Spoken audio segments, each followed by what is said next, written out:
د قرآن د اخلاص مبارکه سوره چې د قرآن عظیم شان 112 سوره ده په مکې معظمې کې را نازله شوې ده 4 مبارک آیاتونه لري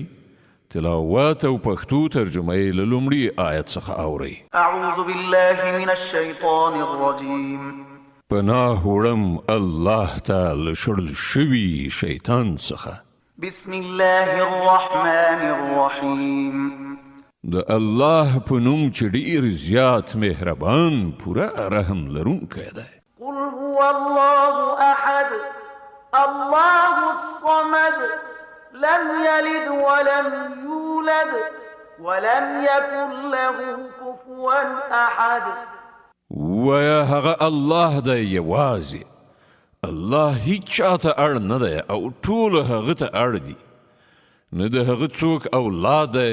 او نه هغه د چا اولاد دی